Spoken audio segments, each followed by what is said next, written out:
poker's legendary champions, next-generation stars, and tireless ambassadors of the game, sharing their wisdom and guiding your journey to high achievement on the green felt. This is Chasing Poker Greatness with your host, Brad Wilson. Welcome, my friend, to another episode of the Chasing Poker Greatness podcast. As always, this is your host, the founder of ChasingPokerGreatness.com, Coach Brad Wilson. And today's guest on CPG is OG high-stakes online poker crusher, Chris Sparks. And it's one of those conversations that I live for. I'm not exactly sure how Chris, a man whose network of friends includes a who's who of poker royalty, including Nosebleed Live Destroyer of Worlds Garrett Adelstein, managed to slip underneath my radar for so long, but I'm so grateful I got a chance to right that wrong. In my defense, while Chris still battles in both the digital and live arenas, these days he spends most of his energy outside of poker in the startup space, where he focuses on streamlining systems and processes so that these businesses can efficiently maximize their resources. Gee, I wonder where he first started learning and developing that set of skills. If you'd like to dive deeper into what Chris is up to these days, you should check out his home base on the World Wide Web at forcingfunction.com, which includes an incredible and forever relevant poker article titled Play to Win, Meta Skills in High Stakes Poker. With that said, in today's conversation with Chris Sparks, you're going to learn all about Chris's journey through the world of online poker, the hard-won poker lessons he regularly applies to his daily life, lessons he's learned in the world of startups that you can apply to your poker game, and much, much more. So now, without any further ado, I bring to you high performance and leadership wizard and OG of online poker, the one and only Chris Sparks.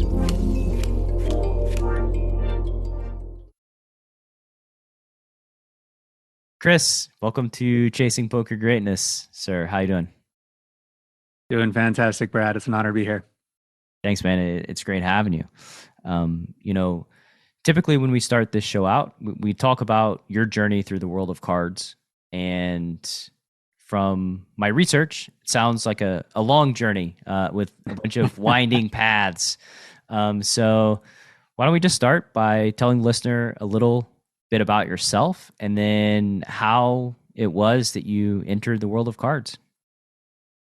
Sure. Yeah. I think the straight line journey is saved for the biographies, but the reality is always a lot more messy. Let's see. My introduction to cards.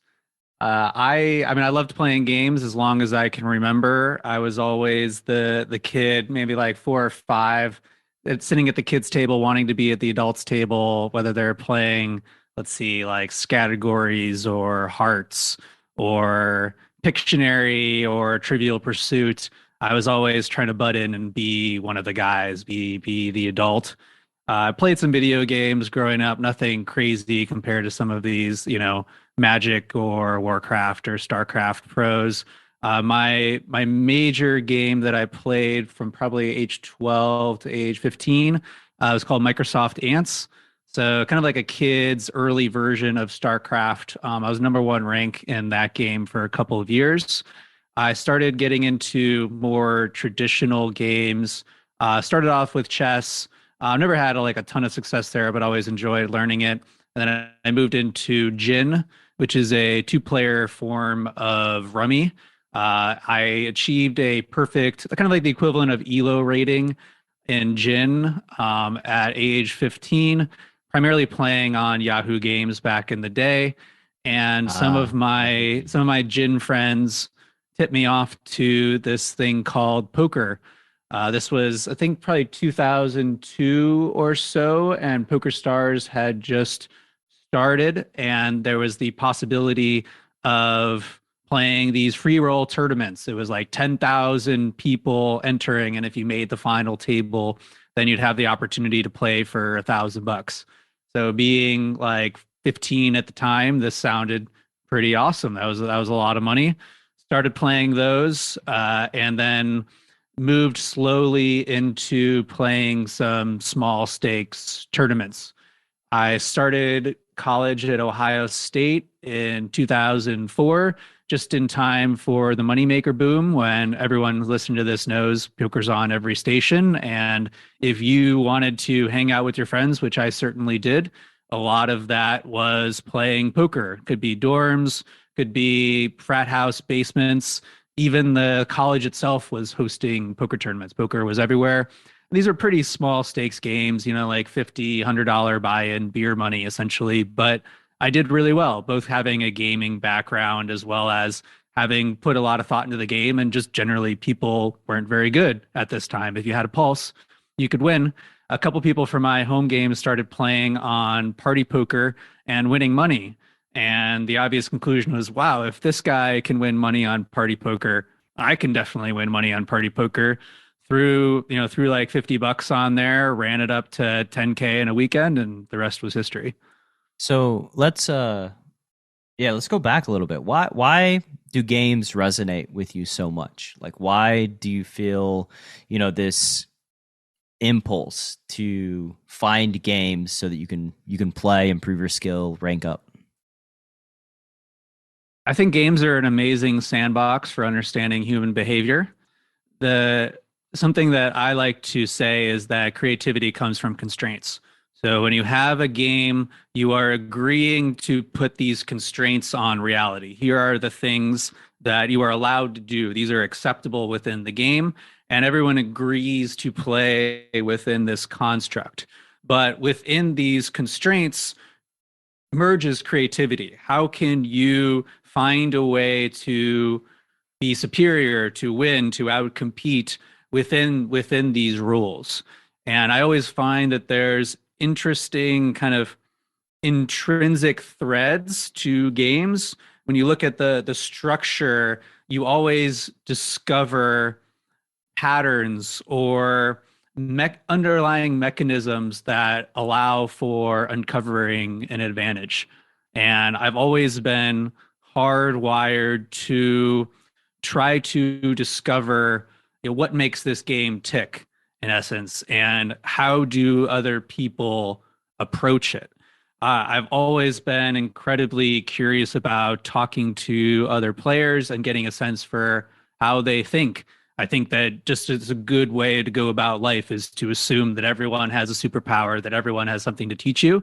And every game that I play, my style becomes an amalgamation of everyone else's strengths. I take one aspect from this guy, take one aspect from this guy, and kind of cobble that together into my own style that works. Like the best of what one person does, and adding all of those pieces together, the sum is great. The product is greater than the sum of the parts. So yeah, I've always just really loved to try to understand these underlying mechanisms. I'm really driven by it. Yeah. What does that look like for you? Deconstructing a game, like understanding like how this works, and then figuring out like, all the right buttons to press. I call it experimentation. I think from the outside, it looks like a lot of trial by error. I say trial by error because most of the things that you do when you're experimenting aren't going to work. There's a framework that comes from machine learning, which is called explore exploit. So early on, when you see some of these machine learning programs attacking a new game, it could have been like Breakout, most recently Go. AI is kind of taking over all of these finite games.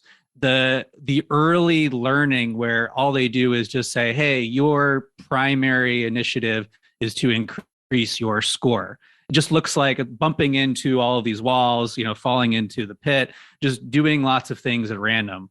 But obviously, as humans, we're doing a little bit better than random, but still there's a lot of false starts. But you start to identify the paths which lead to interesting places, and you double down on those paths. You leave some breadcrumbs so you can come back. So I think a lot of improvement at games comes from a willingness to look really stupid by just trying things that others aren't willing to try. And even if it doesn't work, the learnings can uncover very interesting things about how someone thinks, or where someone perceives, like the old maps back in the day, they had parts that hadn't been explored, and they would put here be dragons. but places that are just completely outside of someone's paradigm. Well, doing things that are a little bit random seeming can identify these unexplored places at the map where the alpha lies. So it's a lot of trying things, but I think important to that is that you close that loop. So improvement in anything, games included, is proportional to the tightness of your feedback loops. So when you try something, you see what works, you pull that feedback back into what is the next experiment based off of these learning. What am I going to do differently next time? So even though you're doing a lot of wrong things, your improvement speed is faster. So that's when I'm always looking to evaluate a player. Say I used to do a lot of poker staking back in the day. I'm looking at their trajectory, like how fast is this person failing and improving? Because it's very easy to plateau if you stop this curiosity process of trying things. Yeah, that's in essence is just trying a lot of things and being willing to look really dumb and taking all those learnings and incorporating them into your personal models. Yeah, like I love this, and it's exactly how I think about poker as well, like, or just games in general, you know. And if you think about like how a solver works, right? A solver is going to try something and then kind of get information back and then try something else and then try something else. It just happens very, very quickly. So it's like trying, failing, learning, trying, failing, learning. And you mentioned the feedback loop too. You know, that's I have my own coaching for profit operation that's ramping up right now. And like one part of it is looking at a model for reflective practice, right? Like what you're describing is reflecting on what happened, what went wrong, what went right. When this situation comes up again, what are you going to do differently, right? So try something and then learn from that experience and try to avoid, like status quo bias, right? Of like, wow, I don't want to do this because like nobody else does this and I'm going to look stupid. Who cares? Like the way to learn, the way to find edge in poker is doing things that people don't understand that you understand quite well and understanding how people mess that up. And like, there's still lots of opportunity, I think. Just like today, there's lots of opportunity to explore your curiosity, to learn, to do things differently than other people do them, figure them out. And like in a worst case scenario, right? Like I think one problem I think with pros specifically is like they're afraid of looking dumb. They're afraid of, like I said, violating status quo bias.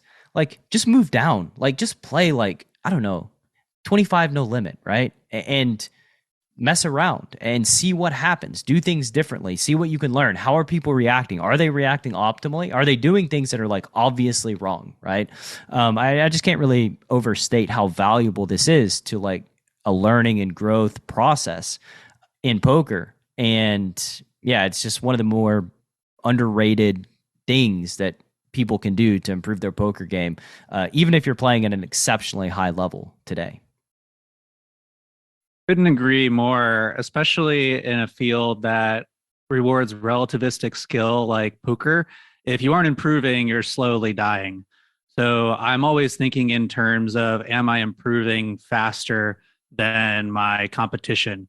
And particularly like because I can choose my ecosystem, am I improving faster than the people that I'm competing with? Am I exploring new dimensions? So I think there's this constant push and pull. I mentioned this framework of explore, exploit earlier, right? So when you see the computer, all they're doing is exploring, but sooner or later you come across a strategy that really, really works, and you just move into exploit mode where you find a weakness and you just exploit that over and over and over again until the person adjusts. Obviously, trying to uncover and take advantage of this weakness in their defenses without them discovering this weakness, right? If you discover someone's tell, you don't go and tell them their tell, or you find that they're over bluffing in this spot or under bluffing, et cetera, et cetera. You try to take advantage while not closing that window of opportunity, but recognizing that all of these windows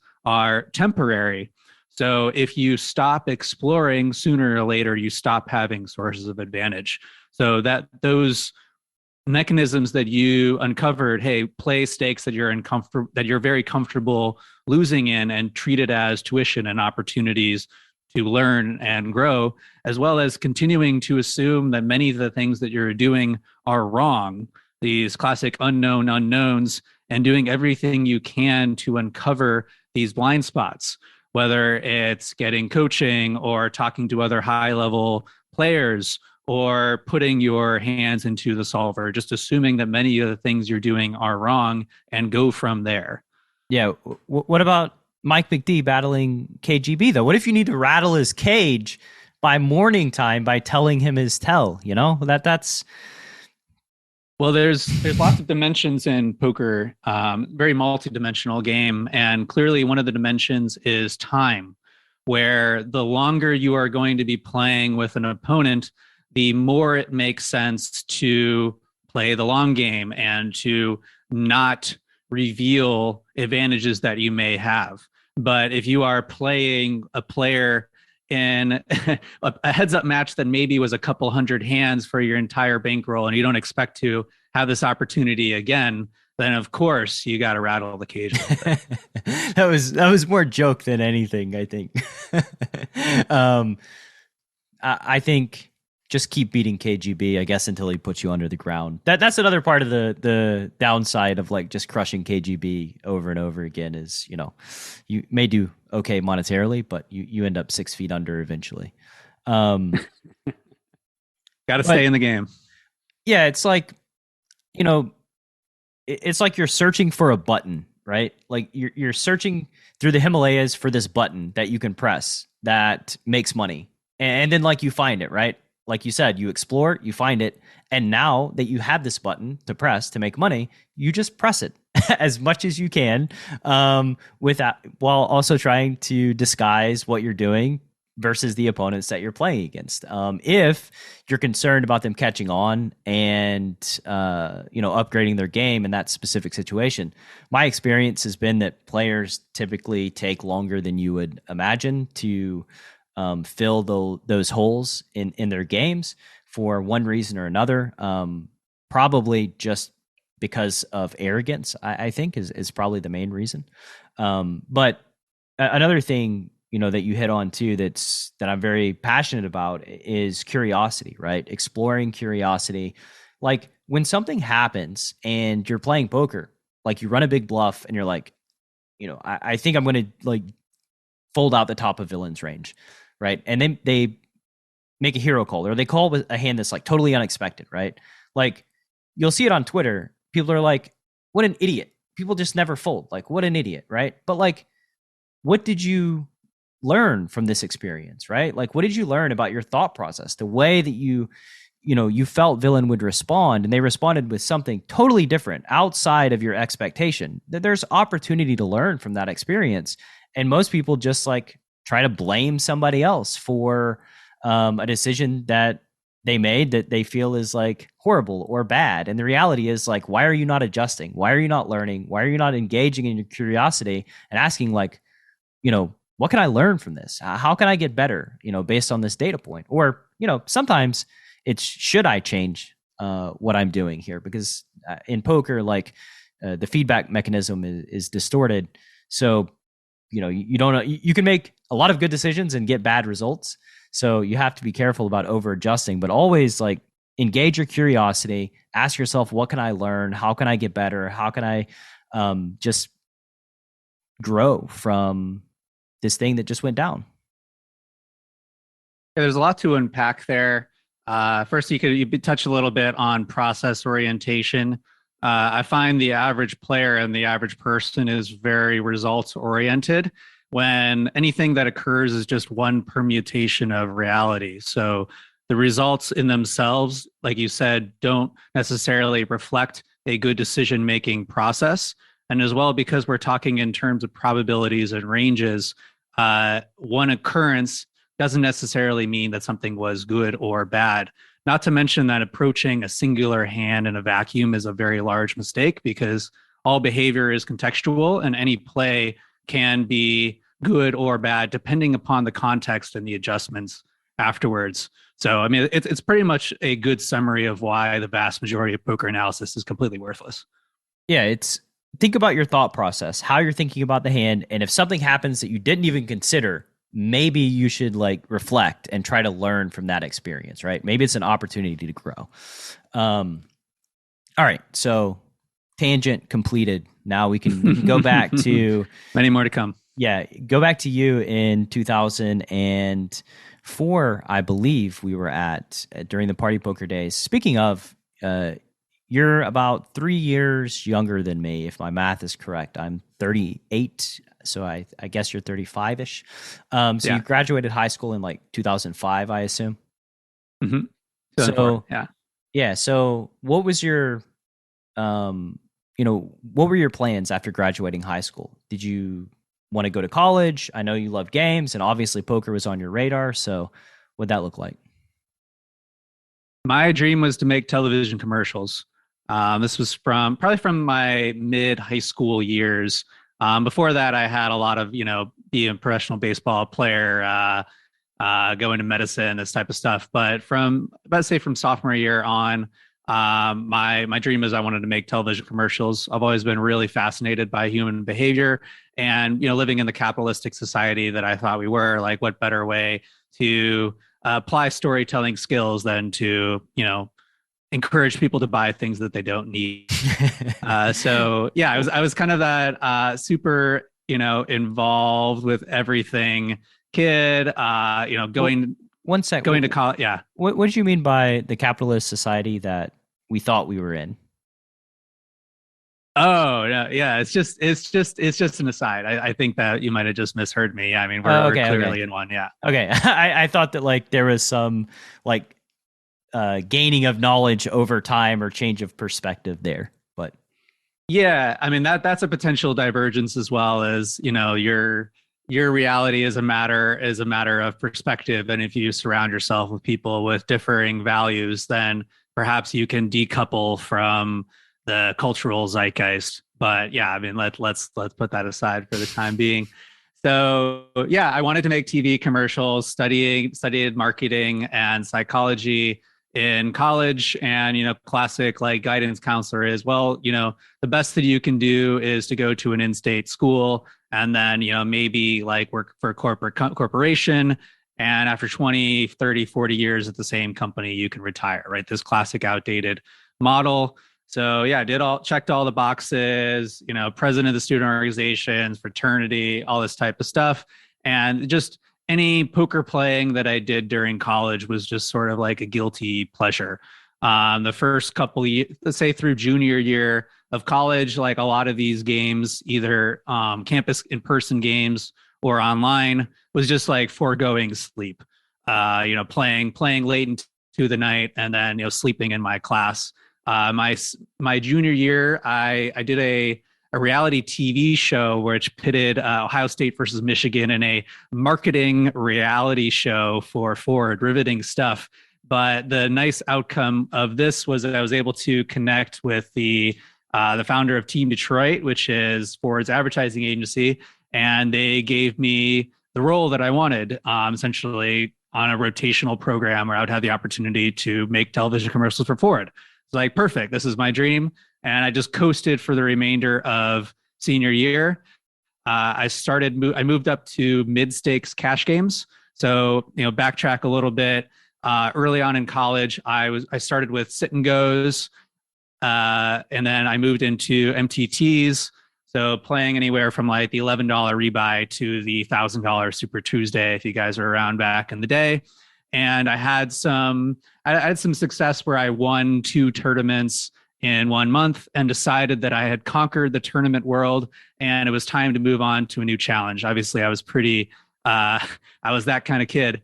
So I hopped into cash games, which I'd never played before, and immediately started 24 tabling, which was the maximum that you could do on PokerStars at the time. Started off at 1-2 full ring, and then I added in full tilt. So with full tilt, I added another 12 tables. I was playing between 30 and 36 full ring tables at a time. And at the end of senior year, my main game was like 2-4 to 5-10 full ring. I won the Sunday Million on Poker Stars. It was a tournament. I don't know if it still exists. 215 buy-in, 7,000 players. I won this the last month that I was in college at Ohio State for 135,000. And it's like, oh, cool. I have a little bit of coasting room here. I'm going to take the summer off to play some poker, and I'll start my full-time role at Ford in the fall. You know, they're very generous about that. Yeah, playing 36 tables on the side of cash game with your full-time career rolling too. Yeah, I mean, I just assumed this was a very temporary thing. I had no conception that being a professional player was a possibility, despite making really good money, especially for a college student living in a $400 a month apartment. I had an experience that started to reshape that.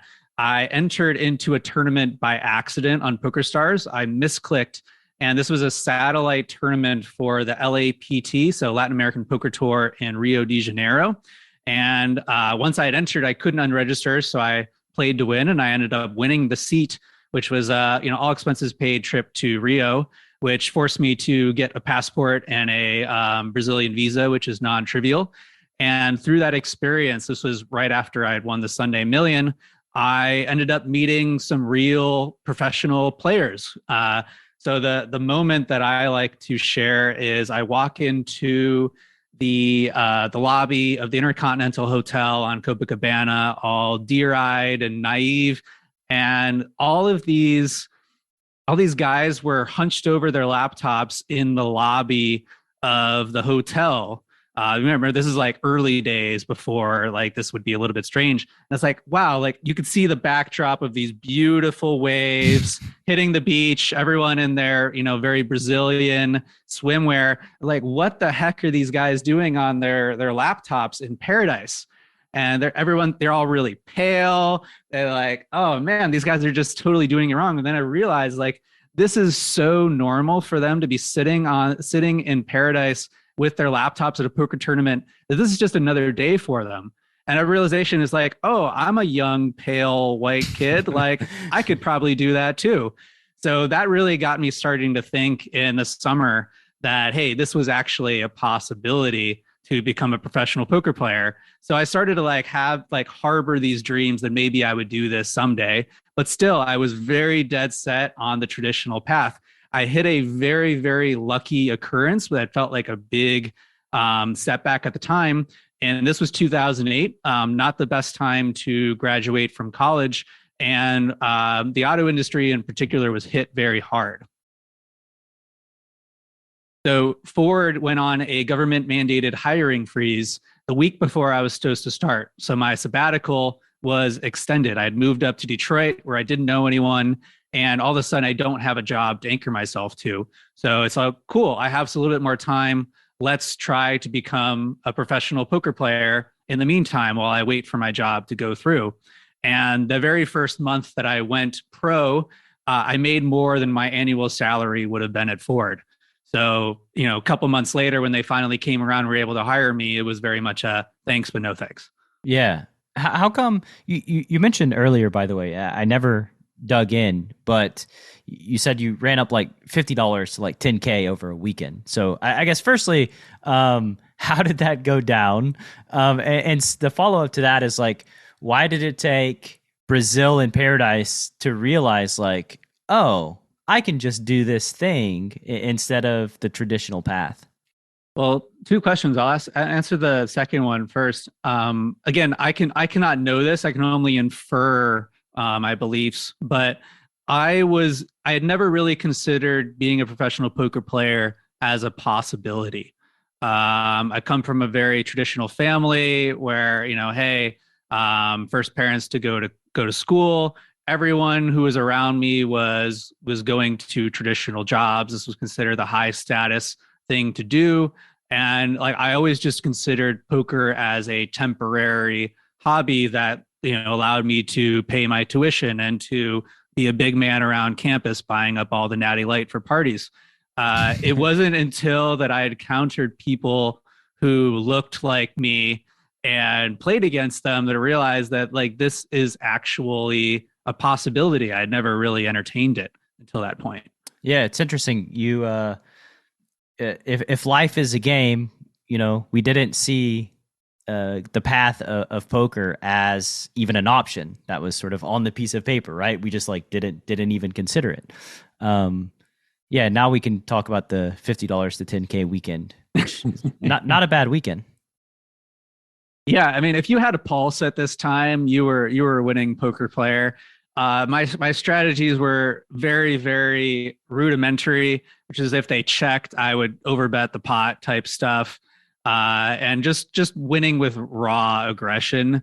So, I mean, the running it up to 10K was just like, I put $50 in my account and I entered into a $50 sit and go. And if I won that, I would put it all into a $500 sit and go. And it wasn't like this, strict bankroll management type of thing. It was a little bit more. It was a little bit more degen. Yeah.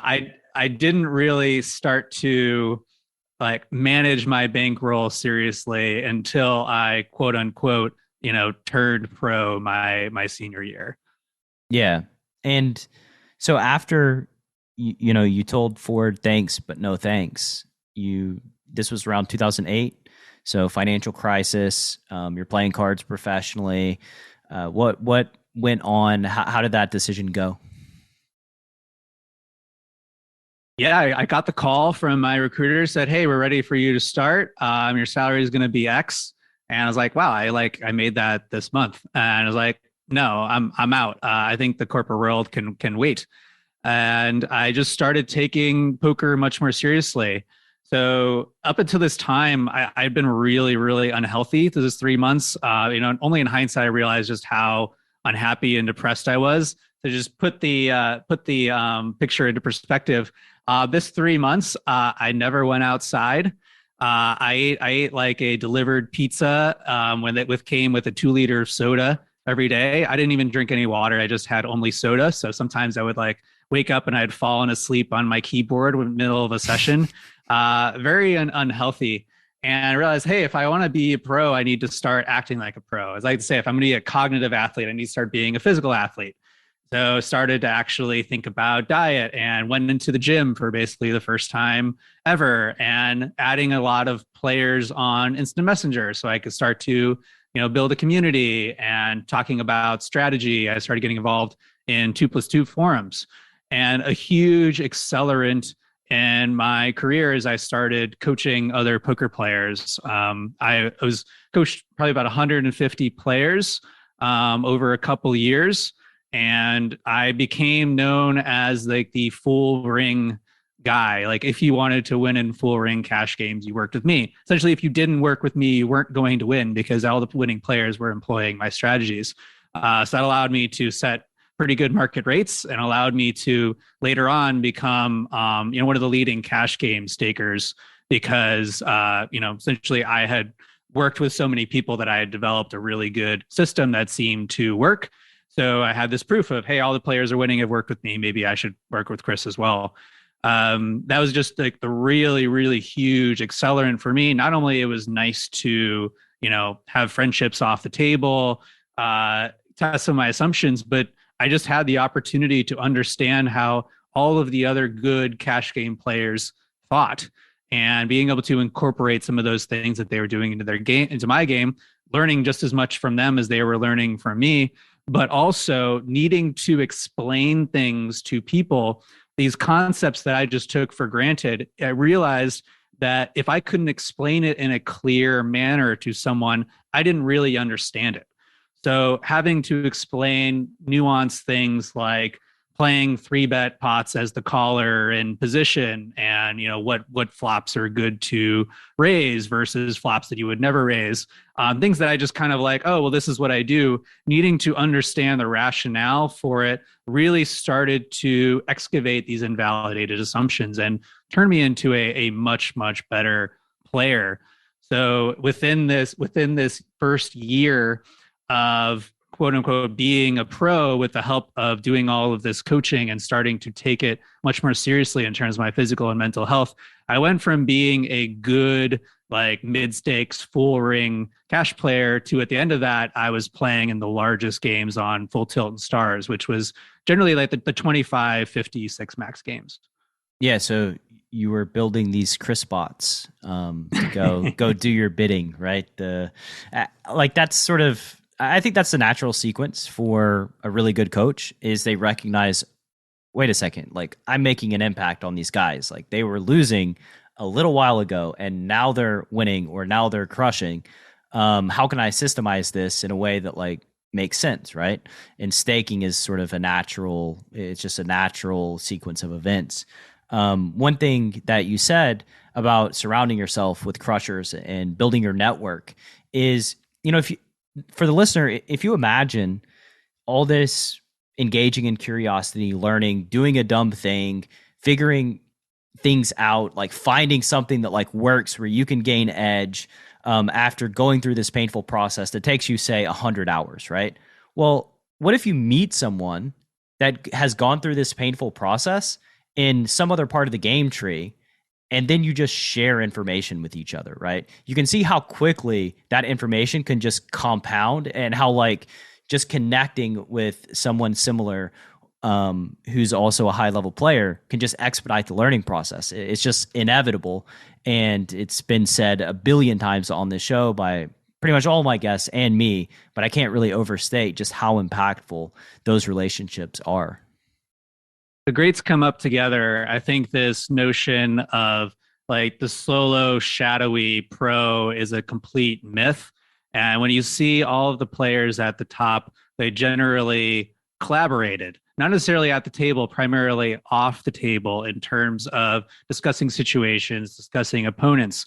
And I think a clear takeaway is like, hey, if you aren't in these conversations, they're talking about you and breaking down your game and how to beat you.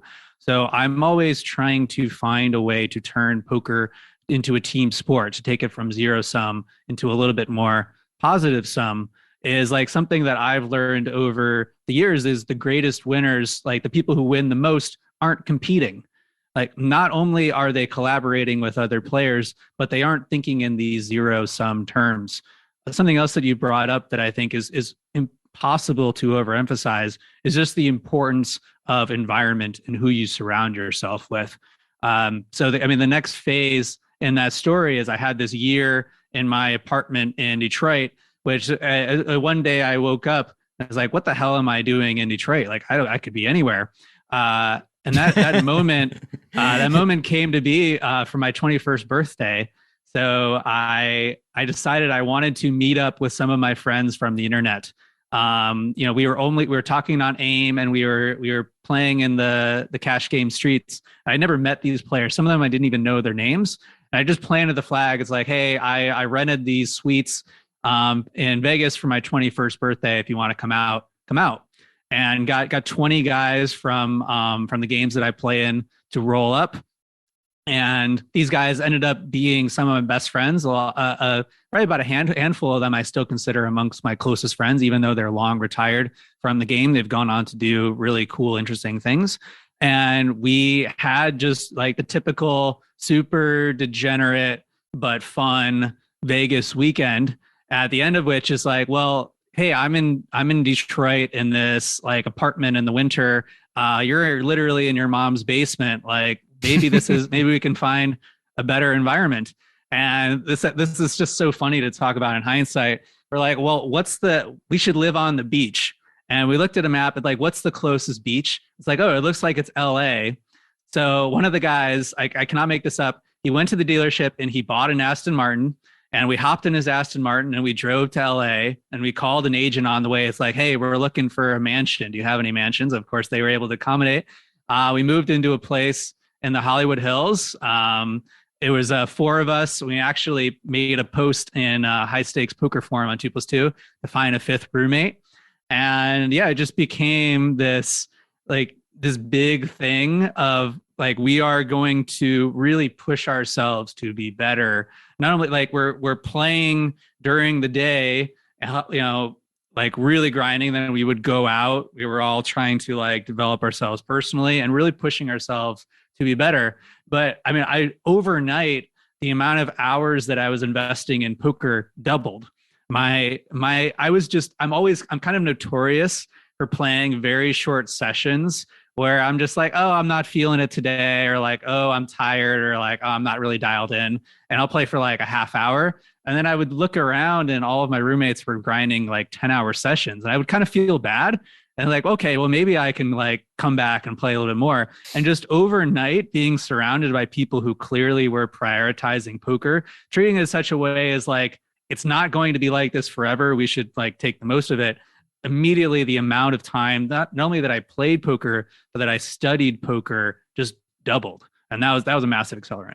Yeah, it's hilarious to me that it takes you guys so long for the light bulb to click, wait, I don't have only to live obvious in hindsight. I don't have to live in Detroit, and then like boom, take action, and you're in LA the next day.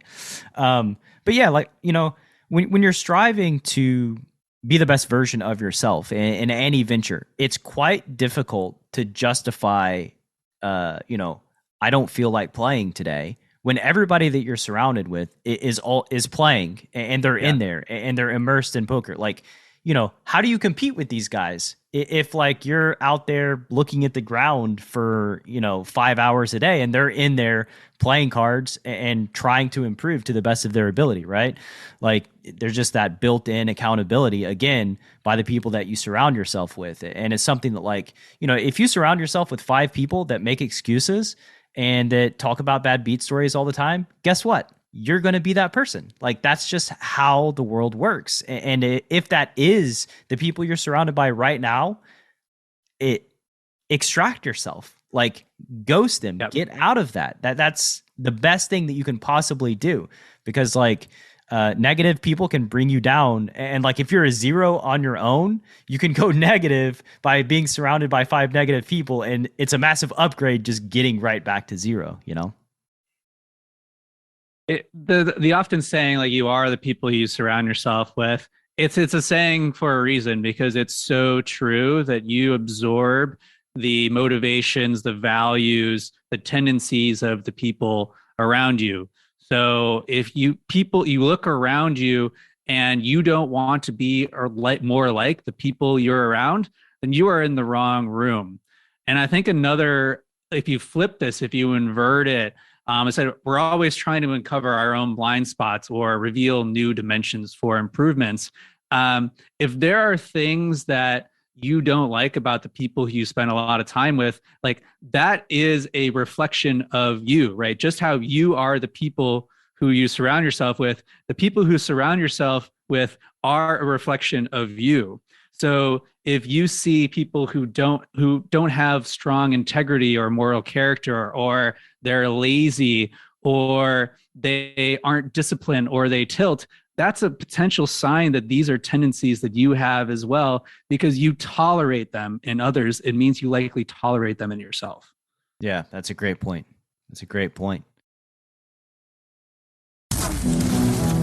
The decision to enter a hand is fundamental to poker strategy.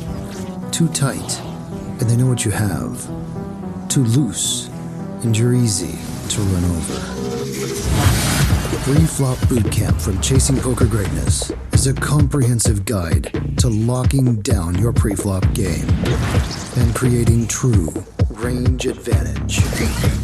8 days of guided training, over 60 optimal ranges, and access to a dedicated community of players that will push your pre-flop game from a place of weakness to your greatest strength. Go to chasingpokergreatness.com/bootcamp. Available now. Before Bootcamp, I had been playing for maybe 15 years, somewhat seriously, always trying to get better, jumping from learning program to different learning programs and training site to training site. Kind of feeling a little bit lost, not really knowing how to go about getting better. And Pre-Flop Bootcamp just felt like a great starting point, a way for me to move from being a losing player to possibly a winning player. It felt like the right first step. Once you jumped in boot camp, what was your experience like? Well, first off, I realized that I'd been making a lot of mistakes prior to boot camp, kind of learning what ranges should look like and what hands should be played in what situations. It was exciting because I I could see what other people had been doing to me, what I had been missing in my game. And then from there, just the whole camaraderie of everybody that's signed up, working together, trying to achieve that goal. That was fun. That's pushing each other and really helping one another, kind of feeling like you're a part of a team. It was a great experience. I enjoyed the process and I learned a lot. What was your experience like playing cards post bootcamp? It's a totally different experience. It put me in a position to be successful as opposed to always being behind the 8-ball and playing catch up. I really feel like it's the foundation of a solid poker game. And since boot camp, I've been able to turn a profit and keep building on what I learned there. Being able to go back into the group and really work together even after boot camp was over. It's been awesome. What's your sample size of winning post boot camp? I think I have 70,000 hands played by now. I'm a father and I have a job, so I'm not a professional player by any means. That's my sample size. Preflop Bootcamp is the flagship Chasing Poker Greatness training program. If you'd like to dramatically upgrade your preflop game, a new bootcamp launches on the last Saturday of every single month, and your link to join is chasingpokergreatness.com/bootcamp. One more time, that's chasingpokergreatness.com/bootcamp, all one word, or you can click through in the description box of this episode. So going back into your story, you guys are in LA, you're living the dream. It's around like 2010, so I have a bad feeling about what comes next. Yeah, this was the heyday. I was printing, just absolutely crushing on stars in full tilt. Games are running all the time. It was amazing. There were signs of danger, deposits being seized. Like there's like signs in the background that, hey, not all is good in Kansas, but the status quo bias that we talked about before was so strong. We were doing so well that we blinded ourselves to the possibility that the days were numbered. I remember that too. I remember like you do a $7,500 cash out. Like the cash outs weren't like in full. They started like chopping them up into smaller amounts. Now that I think about it, and that was before Black Friday. So yeah, a sign. Yeah, I had. Every month I was doing better, and I actually had my best month of my entire poker career in April 2011, about halfway through the month. So I was, I think, at the peak of my game, and I was holding all the lobbies on both sites. So arguably amongst the peak in the game in terms, because these are the highest games that are running in the world at the time, at least online. So I was like, hey, all systems go.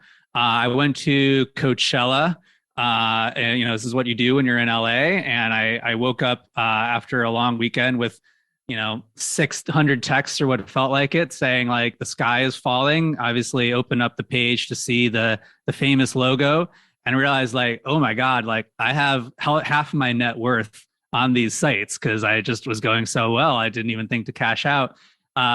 Luckily got all of that back eventually. Everyone knows these stories. Full tilt took 3 years, but at the time I was completely shattered by it. I got really, really wrecked emotionally and was totally deer in headlights, shell shocked. Had no idea what to do. I eventually ended up, okay, it doesn't make sense to be in LA anymore. Let's leave the country. Decided to move to London because, hey, they speak English and it's outside the US. There was, again, the thinking on this like wasn't super sharp. This story is probably a longer one for another day, but things moving to the UK did not work out. I made the mistake of telling them when I arrived that I was a poker player and that I did not have a return ticket because I wasn't sure how long I was going to stay. Keep in mind, I'm a naive, 23-year-old. I didn't know any better.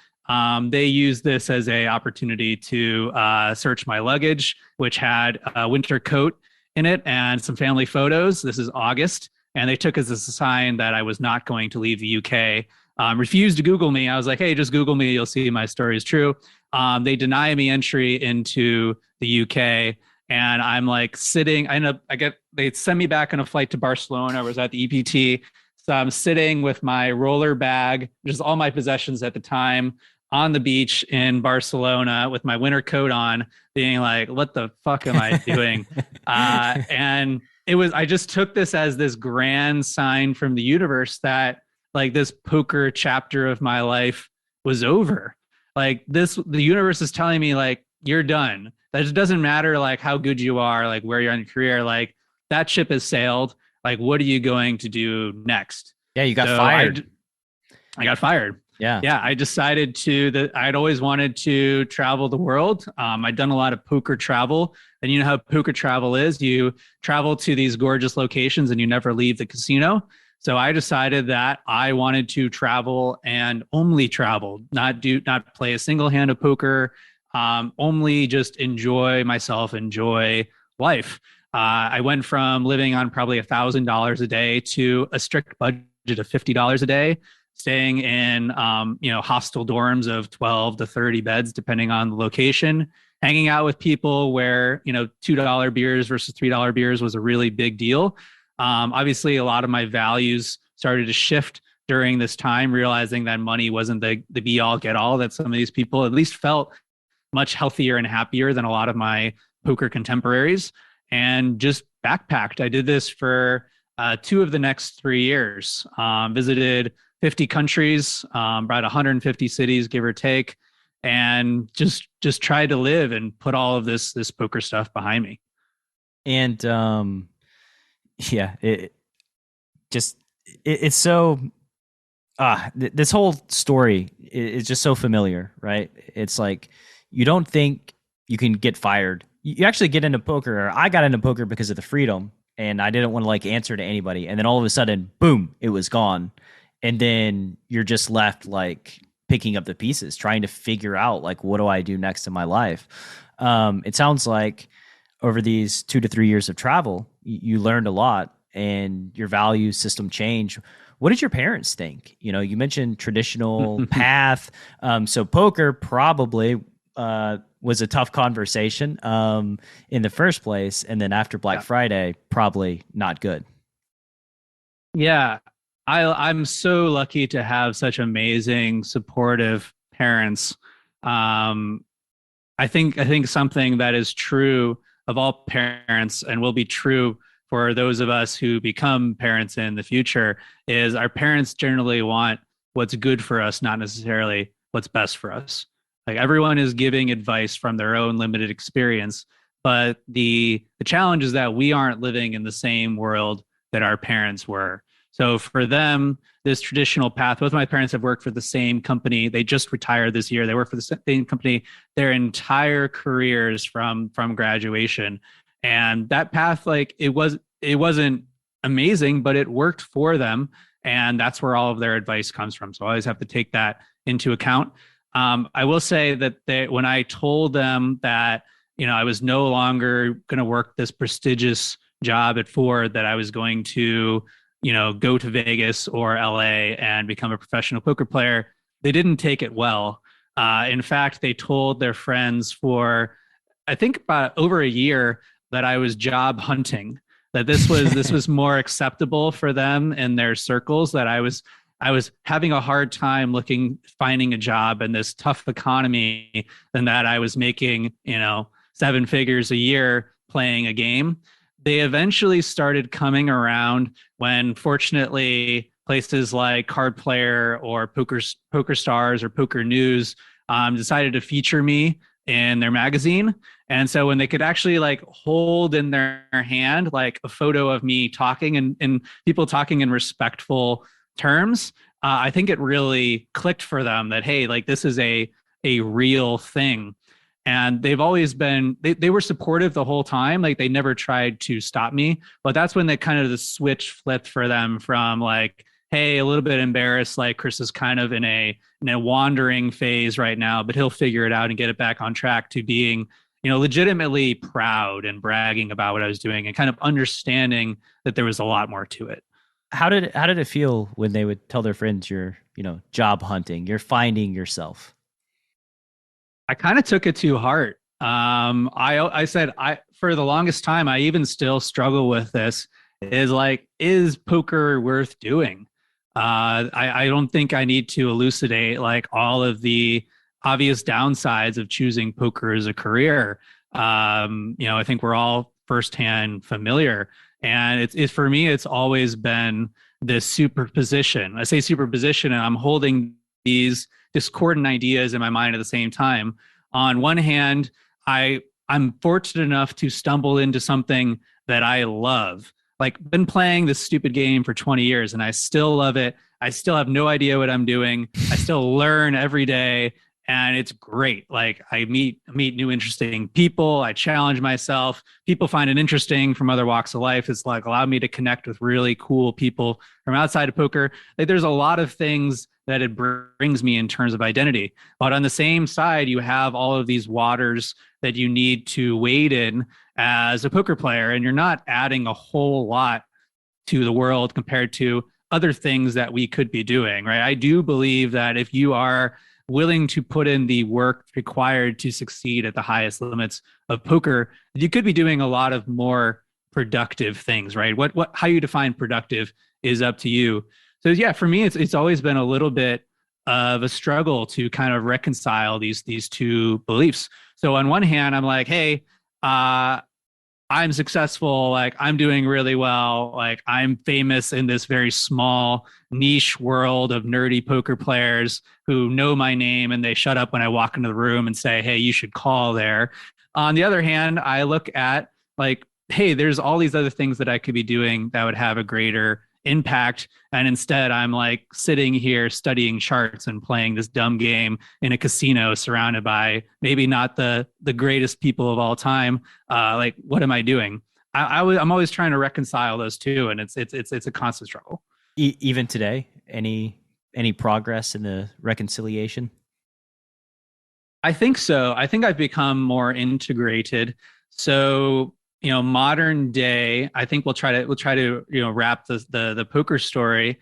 I ended this travel phase, and I run into former poker students and close poker friends who had started companies, and I get bitten by the bug of entrepreneurship and start to put it on a pedestal. This is what the smart, interesting people who are making a dent in the universe are doing, are starting companies. And, another dimension of that is like, oh, all of the smartest people are investing. They're doing, venture capital or angel or recently crypto. I'm not saying that these are like super high value to the world activities, but it was very attractive to me to be surrounded by smart, interesting people doing cool things, building things. And so I decided I wanted to jump into this world. And my next phase of exploration was moving to New York City and doing a lot of random things within the startup ecosystem. So I did some startup investing. I worked in startups. I did some consulting, just like trying a bunch of things, seeing what fit, trying to apply some of my marketing background with my statistical background from poker, and realizing, one, like I'm a terrible employee. Like I'm not really hireable. So if you're thinking about hiring me, don't. And two, it's like, hey, like a lot of these things that seem really glamorous from the outside, like startups or investing, the grass is always greener. Like, it's not as glamorous as I would have thought. But I started to kind of narrow in what I did really well, which is kind of what I broadly define as pattern recognition. So in 2016, I was having tea with a really close friend who I knew from the poker world. And our conversation reminded me a lot of our conversations in poker, except we were talking about business challenges that he was facing, how to optimize his time, how to prioritize, how to delegate, how to build systems that allowed him to improve on a daily basis. And I realized, like, oh, a lot of these things that I learned to become a world-class poker player, they apply to the business world as well. And he asked me, hey, could I like pay you to hold me accountable on this stuff? And I said, sure. I created like a Google Doc that later became a website. It's like, oh, okay, I guess I have a business that does consulting now. I called it the forcing function. Now, forcing function after a term that I just use in conversation all the time. And that's my primary mission right now is I work with investors and I work with startup founders and I help them optimize themselves. Like think of it as like raising their game, whether it's scaling their company or improving their investment returns or just finding more freedom and purpose in their lives, trying to uncover those mechanisms, those patterns that allow them to be successful and to amplify those. And my background in poker, I think, has really shined forth in this new thing because I can bring this very unfamiliar lens to very familiar problems. That these skills that I developed in poker, people outside of poker facing really challenging problems at high stakes seem to find it very useful. So I actually, like when I was traveling around the world, like in these hostels, I never talked about poker. Like I was like, I'm a student. Like I'm just like on sabbatical for my job. Like I was so embarrassed to be a poker player. And now it's like something that I can be proud of because it's this like skill set that for me, like when I'm in the poker world, feels so normal. It's just like how the lens through which we see the world, but you don't realize that outside of the world of poker, these things are very useful. They're very applicable. So I've become a lot more integrated in terms of this poker self and this non-poker self. Sounds like you and poker, you'll have a rocky relationship. It's up and down. The graph certainly has its downswings and upswings. You touched on what you learned from poker and brought to the startup world, entrepreneurs. What did you learn from the startup world that you brought back to the poker world when you eventually started playing and grinding more? This is I don't think I've gotten this question before. I think the first thing that comes to mind is this experimental mindset that I talk about applying in the poker lens before, but I didn't quite have that language of when you're in startups, it's a lot of throwing things at the wall and seeing what sticks. And that really expanded the mental landscape for me of I need to be figuring out what sticks in these situations. And that means being willing to try a lot more to discover this equivalent of product market fit. In this context too, something that is endemic to startup success is just choosing the right market. That there are millions of problems to solve, but you need to pick the problem that you are in the best position to build something that someone wants. So choosing where to compete, table selection is the most important thing. So you can see there's a little bit of a back and forth here. And it really got me thinking even more about like, instead of relentlessly trying to be the best, like what can I do to be the best in the game that I'm in? So both like increasing deal flow, finding out about good games, getting access to them, but every game that you're in, go back to our original discussion about uncovering the mechanisms. Every game that you play in has its own metagame, has its own dynamics. So what can I do that's optimized for the game that I'm in, rather than thinking about how do I become a better poker player? How do I become the best player in the games that I'm in? Really, really zooming in to that. I think I also became a lot more comfortable with delegation. In my early poker career, I thought I had to do everything myself.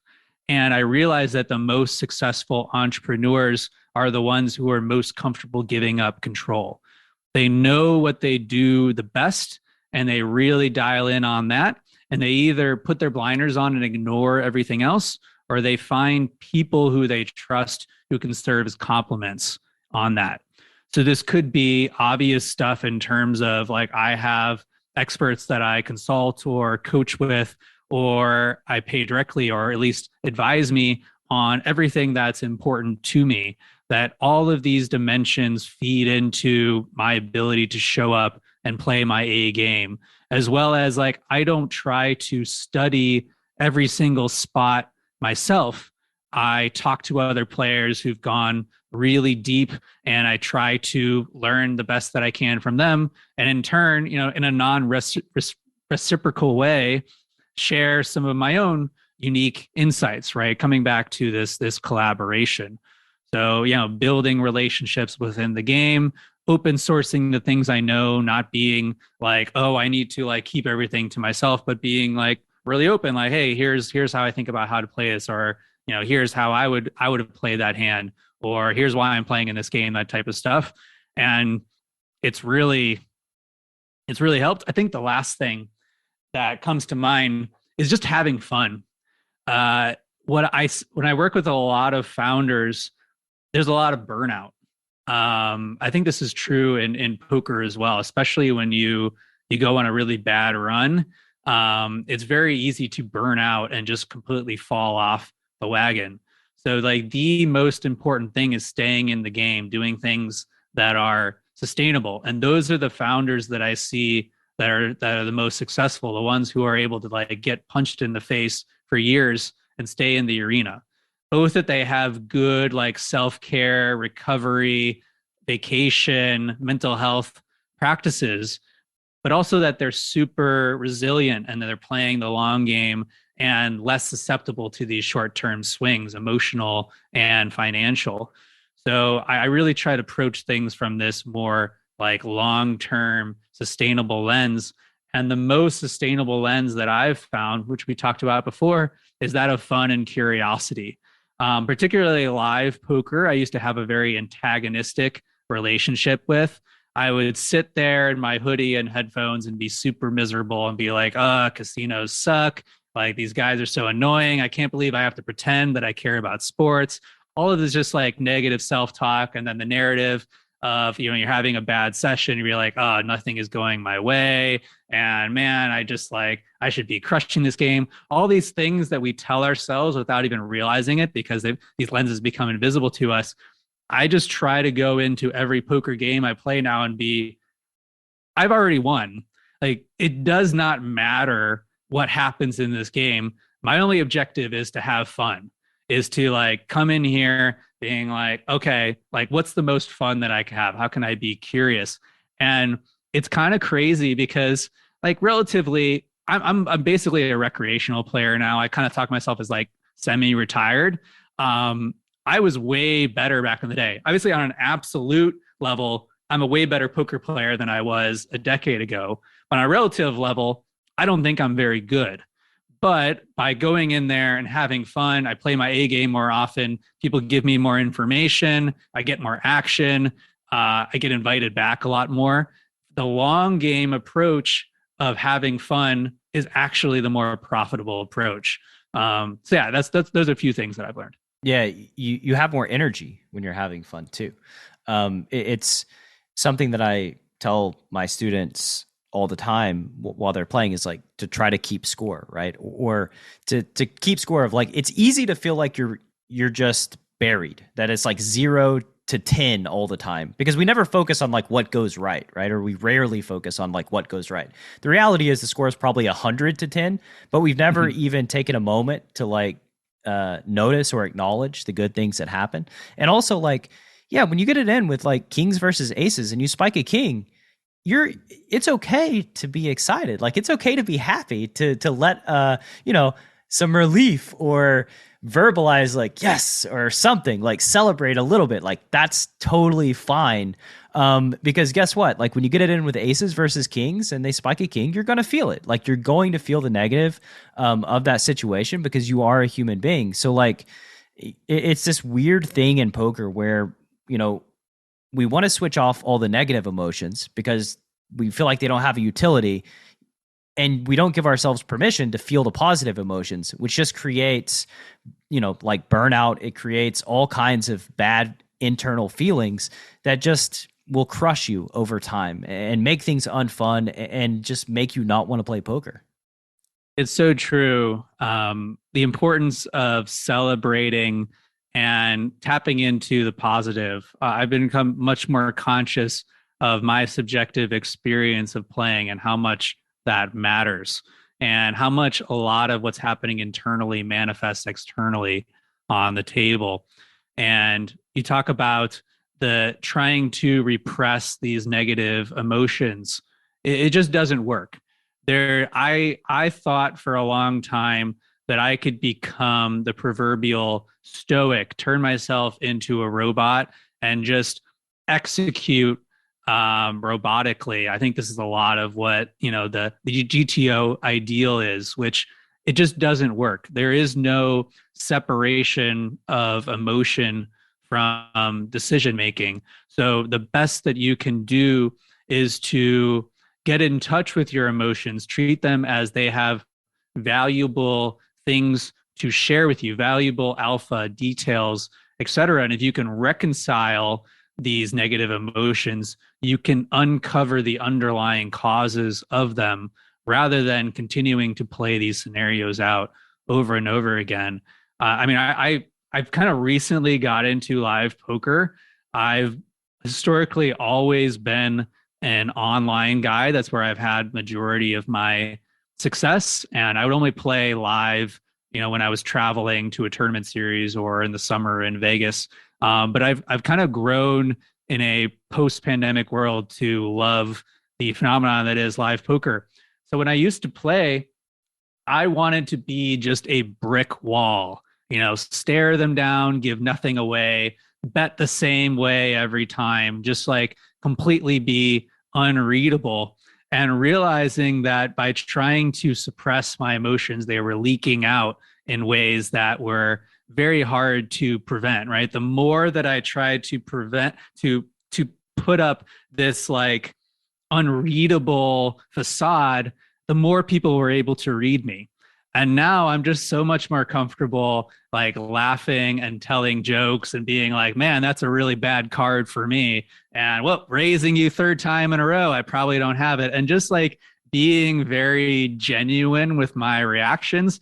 And it's interesting that like all of this information becomes disinformation, that by being genuine, I'm actually becoming harder to read, at least by my results, if those have any semblance in them. And plus, like it's just way more fun. It takes up all of this energy to try to like be someone that you're not. So yeah, I'm really kind of come for a full circle to just feeling the feelings.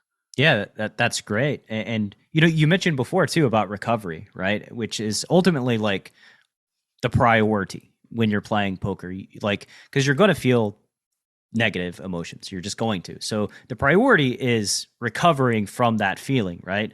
And like when you just bury them, the ironic thing is that it takes you much longer to recover than if you just lean into them. You can start to recover much more quickly.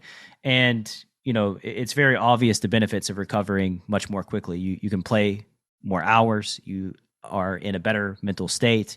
You enjoy playing. You can laugh and smile. You can lose a big pot and like be self-deprecating and make a joke so that everybody at the table, they laugh and they're having a good time, which ultimately is like good for the longevity of poker. So yeah, like the priority is always recovery. And if you don't give yourself a chance to recover by trying to like flip the off switch, it's not going to happen. And like a little exercise that the listener can do is like, just imagine the worst news in the world that could hit you, right? Can you find the off switch to deal with that news? Like, is there an off switch? And you can't, right? Like, I mean, maybe like a sociopath can, I guess. I don't really know. But like most normal human beings faced with the worst news that they could hear, there is no off switch. You have to deal with it because you're a human being. And thank God that we are human beings, because like because we can feel the negative, we also feel joy. We feel love. We feel excitement. All of the best parts of this human experience come through our emotions. So anyway, that's my tangent on just dealing with your emotions as a poker player. There's no alternative. I mean, you just have to do it. Like, you can try not to, but it's not going to be very successful, I don't think. Yeah, I'd love to use this to talk about tilt a little bit. So think about it as like tilt prevention and tilt mitigation. And I think the way that you prevent tilt is you just do the things that are in your control to show up as the best player that you can. So you got all the usual health things. You got a great night of sleep. You aren't coming in with any lifestyle leaks, right? You don't have any open loops, or you just had some sort of fight. You're coming in focused. You're not sitting on your phone. You're not thinking about, what price is Bitcoin at.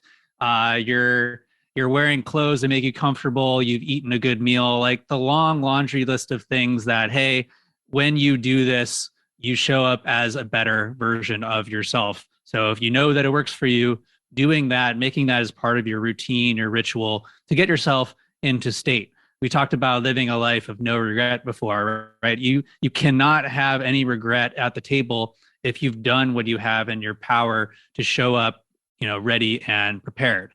And that's like a lot of not having tilt is putting yourself in a position to be in a great physical and mental strength, being resilient.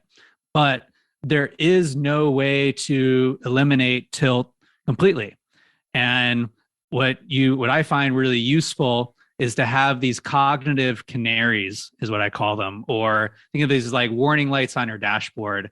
Coal mines back in the day, at a certain point, you wouldn't, the air would be toxic. So they would release canaries into there.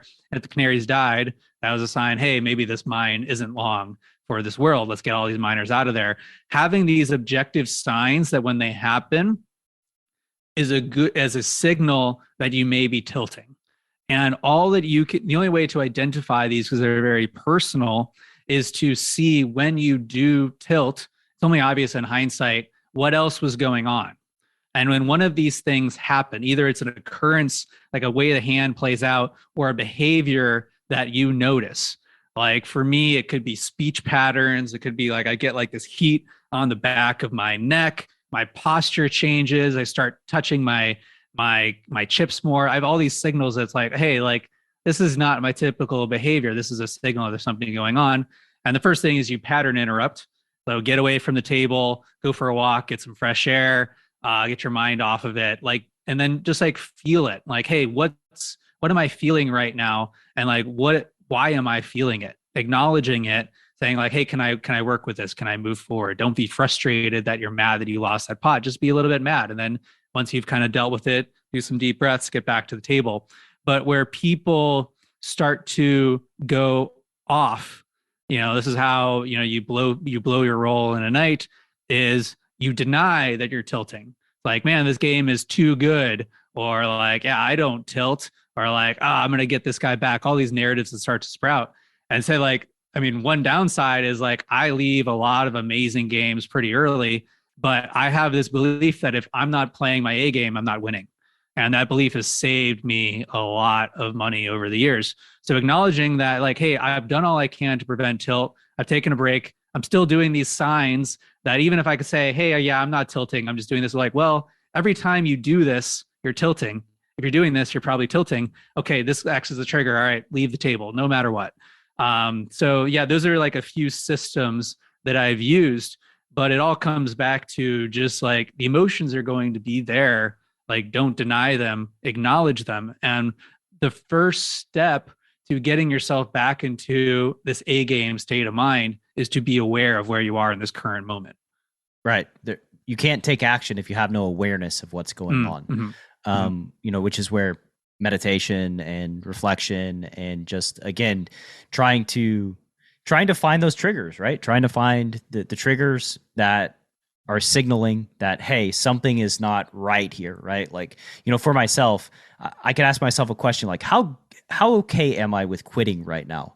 And if the answer is, I'm not fucking okay at all with quitting, something's going on internally that is abnormal, because mostly I'm okay with like quitting a session, right? So like if I'm not okay with it, then like for whatever reason, I'm angry, I'm upset, I'm annoyed, I just don't want to leave, because like we always make these reasons, right? Oh, the game's really good, I can't quit, right? Well, why is it that like when you're up 6 buy-ins in a good game, it's like, okay, yeah, I could quit. Like, let's go do something, right? Like, you can leave that game when you're up 6, but when you're stuck 5 buy-ins and things are going poorly, oh, the game's good. I need to keep playing. This is why the ego is so dangerous, because anything can be justified in hindsight. And this is a very key symptom you see with players who've plateaued, is they have excellent excuses for everything that they've done. Yeah, there's always a reason, right? And the reality is we can always rationalize it, almost any behavior in some way. However, we want to warp it to basically justify what we want to do, even if it's detrimental to us. Well, man, we've been going for almost an hour and a half now, and let's hop into some lightning round questions, and yeah, then we'll wrap it up if that's cool with you. Sure. So what's some common poker advice you hear that you completely disagree with? The first one that comes to mind for me is just any notion that a position has been solved. You hear a lot of this, particularly amongst the young crowd, of trying to find a solution to a situation. But as we said before, you can't approach any situation in a vacuum, right? If you were only playing a single hand of poker, right? And that's what, when you have GTO play, it's like one hand optimizing for that exact hand. Then of course there's the perfect play, but every hand exists within a session against a player and exists within a series of sessions against a player, or you're playing against them on multiple tables, or exists within your image with all of these players as you play in any future games with them, exists within your career.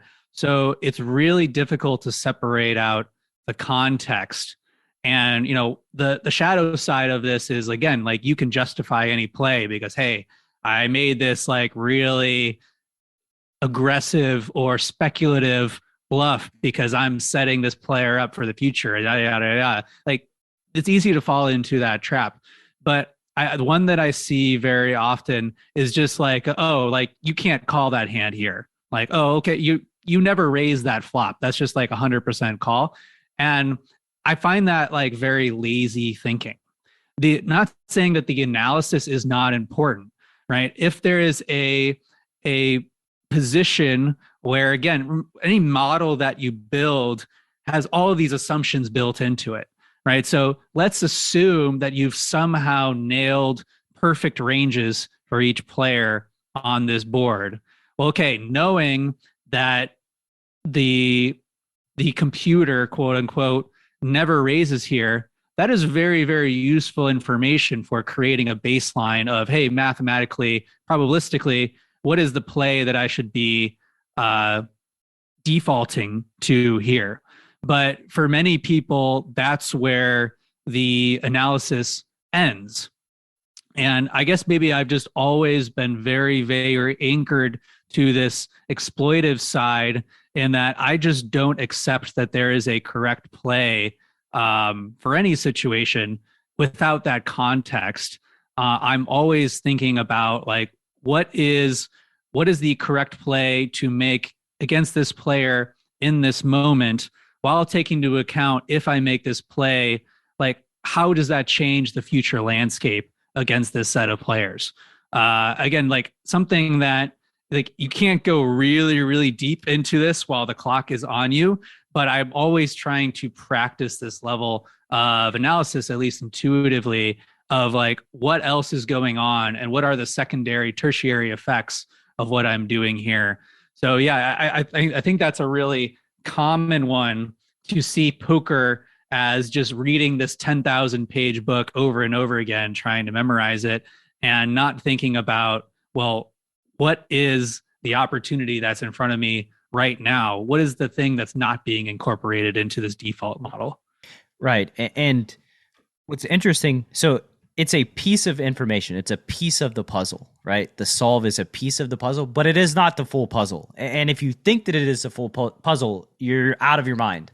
Like, there are other data points that in specific situations you ought to prioritize above that one piece of the puzzle, right? Like it's just it boggles my mind that like you can play poker, right? You based on whatever's happening in your environment. You know, people say I have an A game and a B game and a C game and a D game, right? Well, how do you know what game your opponent is on while you're deploying this specific strategy? And then if you change the inputs from somebody assuming they're playing on their A game and they're playing on their C game instead, how will that affect the solve? Because here's a big hint. It's going to fundamentally fuck that solve up. Like it's going to change it dramatically. And so like if you just turn that off, your ability to analyze data points in real time so that they affect the baseline strategy, you just don't have hope. Like it's not, you're not going to make it in poker over the long run. And plus that's not even that fun. Like it's not even like a good experience, right? Part of poker is problem solving, prioritizing different data points, making good decisions, and then kind of seeing how you do. Like at least in my experience, that's part of the fun. And so that engaging of curiosity, that further exploration beyond the simple solve that you did is just, to me, that's what makes poker an enjoyable experience for the past however long I've been in this world, almost 20 years now, you know? There's so much there. What came up for me is just there are so many assumptions behind the decision which are unacknowledged and thus are sort of treated as fact. A common trap that a lot of players fall into is assuming that other players see the situation in the same way that they would. It's like, well, I would never raise here, so this player would never raise here. Like it's obvious that this is not correct, so I just don't consider that as a possibility. And this empathy, I think, is really important. And when this kind of blows people's minds outside of the poker world when I talk about empathy in online poker, but there's a person on the other side of the screen with feelings and drives, and they are experiencing something in this moment, and it's possible to empathize with that and understand where they're coming from and what they're optimizing for.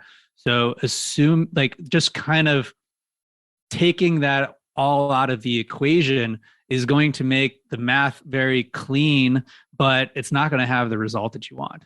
Absolutely. You know, I had Tom Schneider on the podcast recently, and he said something. So like you have your like optimal pre-flop raises, right? Like you have all your ranges, like all the hands that you're supposed to raise with.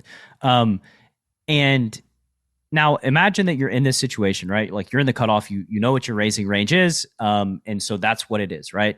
But what if you notice that the button and the small blind have pre-folded, right? Before it's their action. They've looked at their cards and their hand's already in the muck, right? Like, should that change your opening strategy? Of course it should change your opening strategy. Not using that to affect your optimal decision is just stupid. It just doesn't make sense. It's just leaving money on the table and not playing at the level that you're capable of. So yeah, I think your analysis that it's lazy is like so spot on, because it's incredibly lazy because there's always so much information. You know, you mentioned like the different environments, how to play well in this specific game that I'm in. You know, I talk about that with my students, and I call it different table configurations, right? So like each game is a very fluid ecosystem where guys are getting up and sitting down. And if, you know, some like extremely tough, aggressive player sits down on your direct left, that's going to change your strategy. It will. And if, you know, a giant whale sits on your right, that's going to fundamentally change your strategy. So like these are just one piece of the puzzle here, that if you extract one person, replace them with another human, your strategy has already changed. And it's just something that, like, yeah, as poker players, you just have to embrace problem solving and figuring things out on the fly with the information that's in front of you. Because like that's how you beat the game. That's how you sustain success. And really that's, again, in my experience, sort of what makes poker enjoyable. Yeah, I think it's the subtle nuanced differentiation between fundamentals and perfect play, where I think of, hey, here is the mathematically correct play given these assumptions on average. Hey, if I internalize this paradigm and make it my baseline, well, then I can subvert that paradigm and be sensitive to these changing conditions, which understanding like where am I working from, I have a place to adjust from. Like those examples you given where you loosen up or you tighten up or you modify your range accordingly. But that the perfect play, just like the perfect plan, is continually adapting to the new conditions that as they present themselves. And that's why I think this awareness, this presence is like the killer skill, because like these opportunities, these windows are so small. I think about this. I forget who really turned me on to this. I think it was Berkey when he said this, and this was a total red pill for me. When my background is like 36 tabling. I didn't do that at the highest levels. Like when I was playing 25, 50 or 50, 100, I was playing like 8 to 12. But still, like I'm used to getting like a new hand every second, right? 1,000 hands an hour. And, as I start to play on like live stream games, for example, these are games that you get like 100 hands. And Berkey is like, my window to exploit these players is so small. I'm given situations which are so suboptimal, and like, but I need to find a way to like take advantage of every single hand because I only have 100 of them. And that really drove home as like, man, it's like there is so much nuance and opportunity for finding these small pockets of edge, like if you're willing to stray away from the optimal. But if you're waiting for the perfect opportunity, you're always going to be waiting. So especially it's like that's something I'm thinking a lot about, is like completely changing my strategy for like every hand. Doesn't mean I like do anything crazy, but like every hand I have to at least be thinking about like, what is this context going on here? Like what is this changing dynamic, and like how do I adjust to it like for this hand? Absolutely. I mean, my opinion, I think Berkey's one of the more underrated poker minds in the game. People like to try to dunk on Berkey, but like Berkey is an extremely intelligent, thoughtful dude that I'm always impressed with when I see him play live poker, and just some of the things that he does that other people are just unwilling to do. He always shows up with intensity, prepared, and he always goes for it. And like, as a professional, these are things like, it's rare that I'm impressed by watching other professionals play poker, and Berkey just always seems to impress me. If you see yourself dunking on another player, this should be a signal that you are being lazy. It's very, very easy to be an armchair quarterback from the sidelines and find fault with someone else's play. But think of this as an opportunity to discover something that you might not have thought about, and getting away from this dichotomy of correct play and bad play. Instead, like someone like Berkey or whoever, it could be the guy in your game who you're just licking your chops when he sits down. He has a reason for doing everything that he's doing at the table. It might not be a reason that you agree with, but there is kernels of wisdom in every perspective. So looking at that as seeing a very unconventional play rather than just disagreeing with it and dismissing it, like seeing it as an opportunity to see this familiar situation from an unfamiliar lens. Absolutely. And like, I'm sure anybody that has heard Berkey speak obviously knows that he's extremely intelligent guy, right? Like very intelligent. So maybe a better question is like, what did Berkey know here? Or what was Berkey thinking? What data point did he prioritize in this situation that caused him to do something that I just couldn't ever consider, right? Like you can reverse engineer it. You can't hide the decision that people like when they play on a live stream, Garrett can't hide the decisions that he's making, right? So it's an opportunity to just reverse engineer and try to figure out like, oh, what must he have been thinking here? Whether, the end result was like good or bad. And yeah, my final thought here on the whole, GTO thing is like GTO stands for game theory optimal, right? And you have to bear in mind that it's based on inputs. And like if you were to change an input to this player folds 100% of the time in the solver, guess what? The output will be to bluff 100% of the time, right? So like that's something that like you just have to hold true, that like solvers are, you input information, it's going to spit out an output. You change the inputs, the output's going to change, and that's just how it is. And as poker players, your goal is to be the solver, recognize how different inputs affect the outputs so that you can be calibrating in real time and just making better decisions than you otherwise would. All right. I'm off my off my rant there. All right, back to the lightning round questions. Not so lightning-y. If you could gift all poker players one book to read, and it doesn't have to be about poker, and preferably not about poker, what book would you give them and why? Well, my first response is probably going to be an obvious one. It would be, I really like The Mind Illuminated. Think of it as like a step-by-step guide to enlightenment, however you define that, and really kind of lays out not only like the case, scientific and existential, but the process of being a meditator and someone who is more aware and present in the world.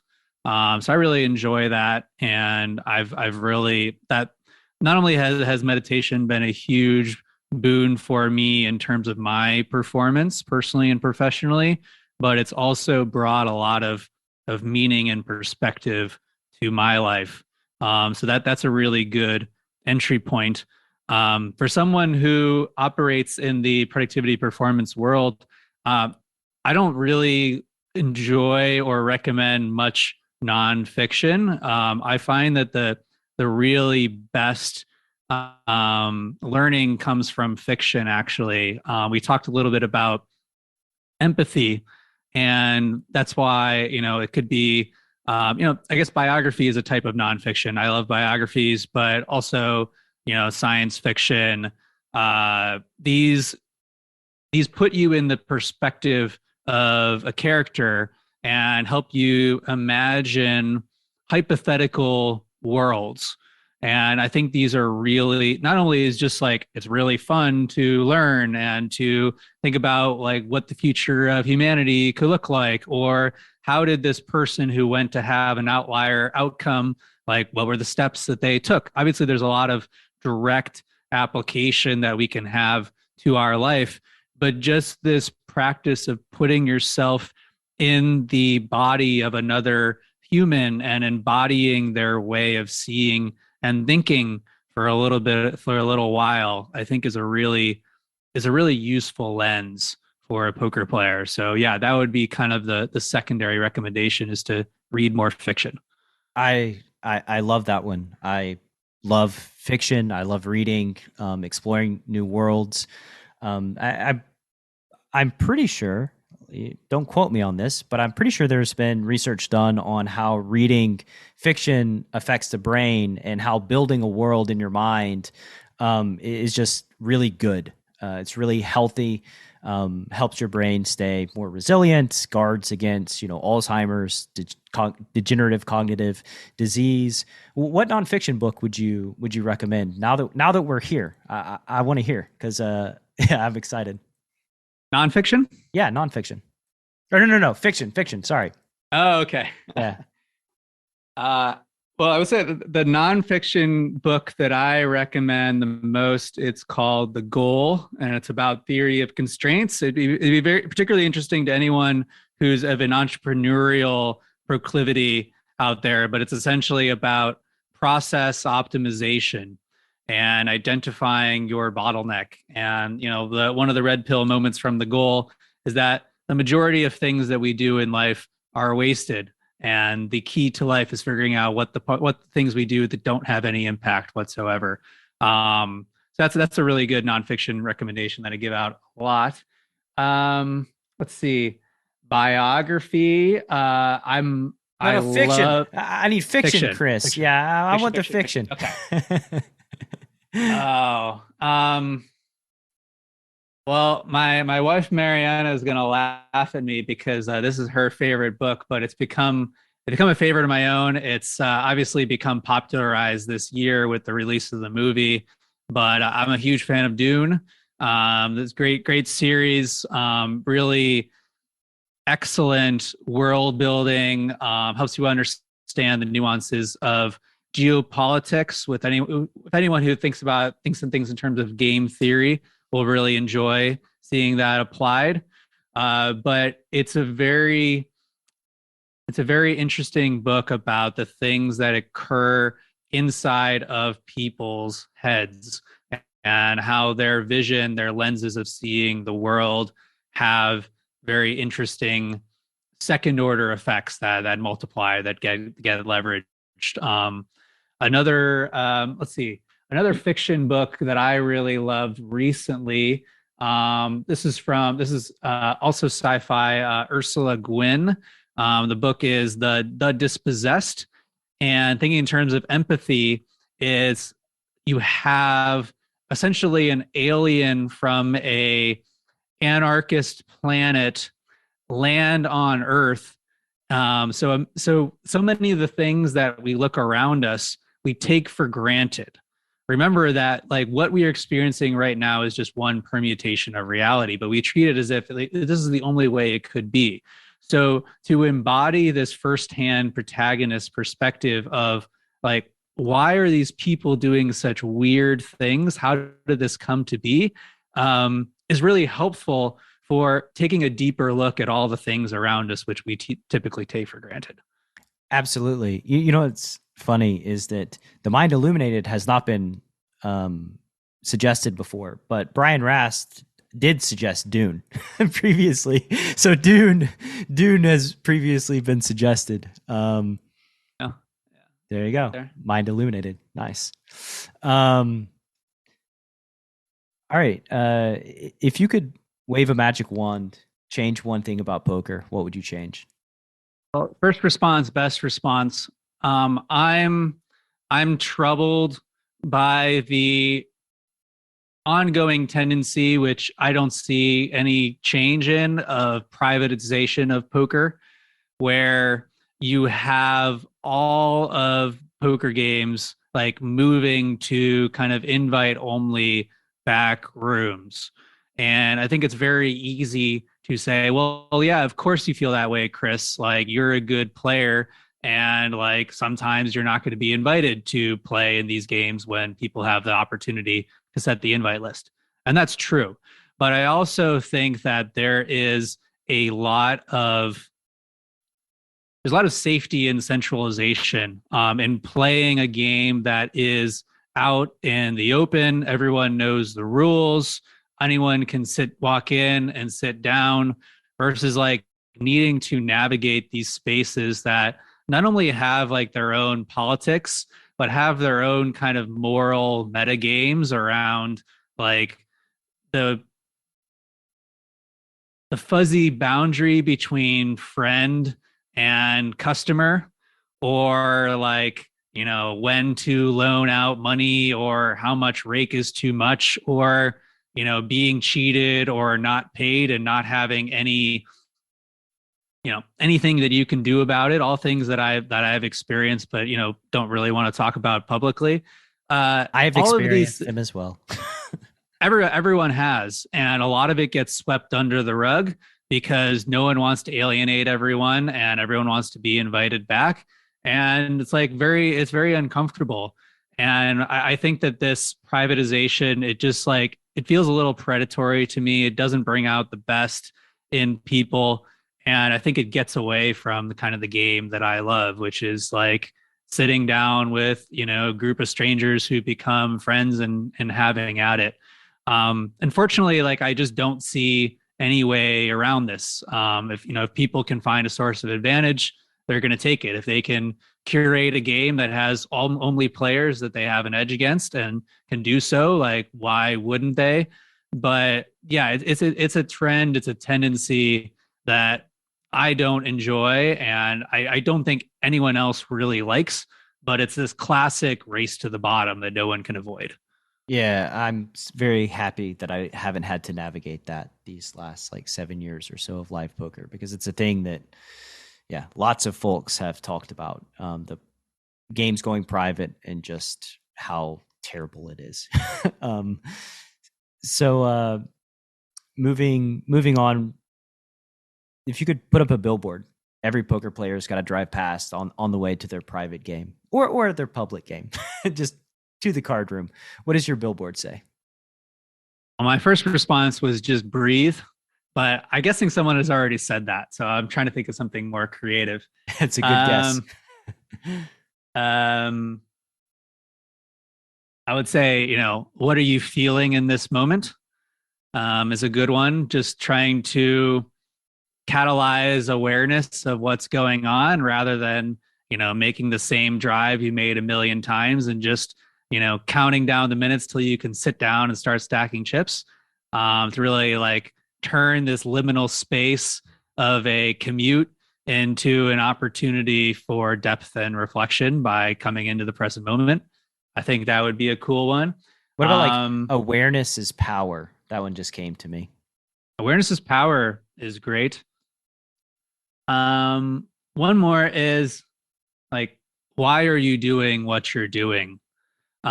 This doesn't necessarily need to be existential. It's like, why are you driving to this casino to play a game of poker? But just like, there are reasons behind everything that we do, even if sometimes they're invisible to us. And in covering what we're trying to accomplish, what we're optimizing for, sometimes can uncover a more direct path, or at least illuminate a little bit more about what we value, what we're trying to do. So yeah, I mean, it's like start with asking yourself why. Why are you doing what you're doing?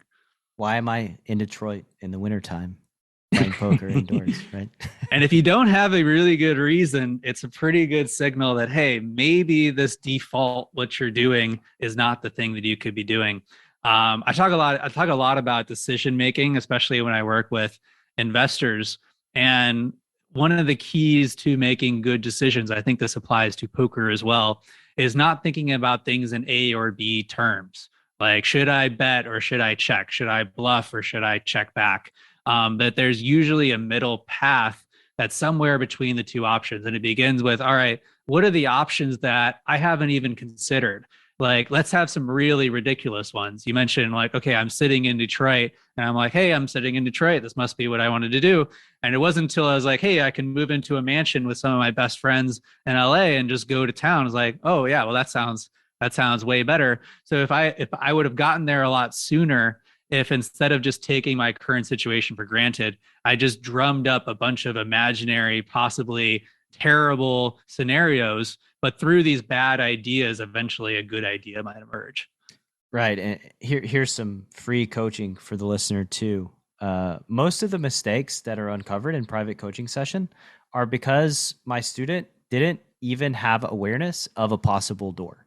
Like they didn't even see a specific door as even a possibility, which created the blind spot. And that's like the lowest hanging fruit things to rectify. Is like, oh, yeah, there's a door here. You didn't see it. Like, oh, you could have raised the river. You just didn't even consider that as like a possibility, right?